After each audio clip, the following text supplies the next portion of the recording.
ഈശോ മിശിഹായ്ക്ക് സ്തുതിയായിരിക്കട്ടെ. നാം ഇപ്പോൾ ഈ കാണുന്നത് ചർച്ച് ഓഫ് നേറ്റിവിറ്റി, ഈശോ ജനിച്ച സ്ഥലം. അതിന് തൊട്ട് മുകളിലായിട്ട് പണിതിരിക്കുന്ന പള്ളിയാണ്. ആദ്യത്തെ പള്ളിക്ക് കേടുപാടുകൾ വന്നപ്പോൾ വീണ്ടും പണിത പള്ളിയാണ്.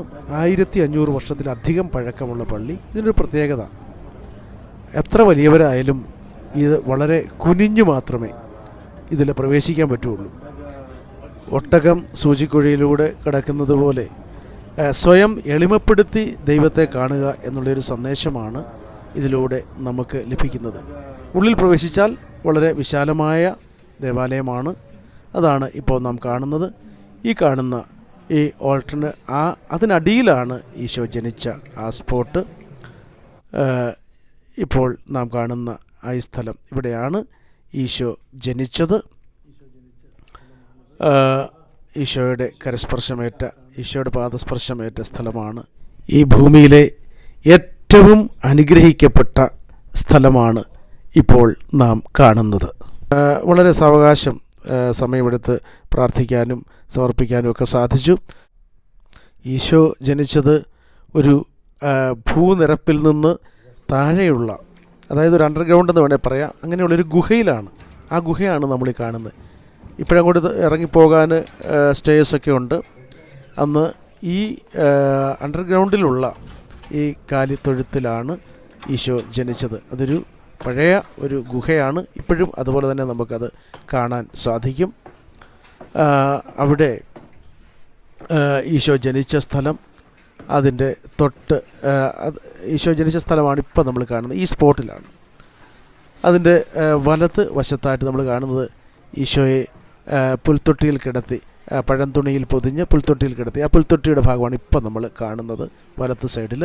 അതുപോലെ ഇടത്ത് സൈഡിൽ കാണുന്നത് കിഴക്ക് നിന്നെത്തിയ രാജാക്കന്മാർ കാഴ്ചകൾ സമർപ്പിച്ച സ്ഥലമാണ്.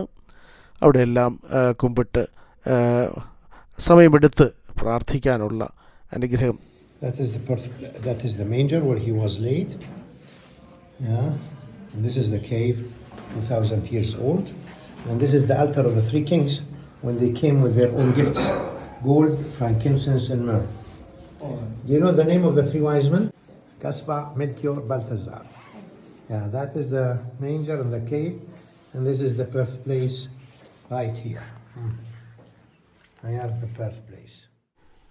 ഇവിടെയൊക്കെ വന്ന് ധ്യാനിക്കുകയും പ്രാർത്ഥിക്കുകയും ചെയ്യുന്നവരെയാണ് നമ്മൾ ഇപ്പോൾ കാണുന്നത്. വലിയ ദൈവത്തിൻ്റെ കരസ്പർശമേറ്റ സജീവ ദൈവസാന്നിധ്യമുള്ള സ്ഥലത്താണ് നമ്മൾ ഇപ്പോൾ നിൽക്കുന്നത്. അവിടെയൊക്കെ മെഴുകുതിരിയൊക്കെ കത്തിച്ച് നമ്മുടെ നിയോഗങ്ങൾ സമർപ്പിച്ച് പ്രാർത്ഥിക്കാനുള്ള അവസരം ലഭിച്ചു. നാം ഈ കാണുന്നത് മിൽക്ക് ഗ്രോട്ടോ ചർച്ച് എന്നാണ് അറിയപ്പെടുന്നത്. ഇത് ഈശോ ജനിച്ച സ്ഥലത്തിന് കുറച്ച് അകലെയായിട്ട്, അവിടെ ഈജിപ്തിലേക്ക് പലായനം ചെയ്യുന്നതിന് മുമ്പ് ഹോളി ഫാമിലി വന്ന് ഒളിച്ച് താമസിച്ച ഒരു ഗുഹയാണ്. ഇതിനുള്ളിൽ വലിയൊരു ഗുഹയാണ്. അവിടെ കയറാനായിട്ട് സാധിച്ചില്ല. ഞങ്ങൾ വന്നപ്പോഴേക്കും അത് ക്ലോസ് ആയിപ്പോയി. ഇത് വളരെ പ്രധാനപ്പെട്ട ഒരു സ്പോട്ടാണ്. ഇവിടെയുള്ളൊരു പ്രത്യേകത, പരിശുദ്ധ അമ്മ ഈശോയെ മുലയൂട്ടുന്നതായിട്ട് നമുക്ക് കാണാൻ സാധിക്കും. അങ്ങനെ ആ കേവിലാണ് ഈശോയെ പരിശുദ്ധയമ്മ പരിപാലിച്ച് കുറേ നാൾ വളർത്തിയത്. ഇത് നമ്മുടെ ചർച്ച് ഓഫ് നേറ്റിവിറ്റി, അതിൻ്റെ ഔട്ട്സൈഡാണ് ഈ കാണുന്നത്. ഈ ചർച്ച് നിൽക്കുന്ന സ്ഥലം പാലസ്തീൻ്റെ അധീനതയിലുള്ള വെസ്റ്റ് ബാങ്കിലാണ്. ഇസ്രായേലിലല്ല, പാലസ്തീൻ.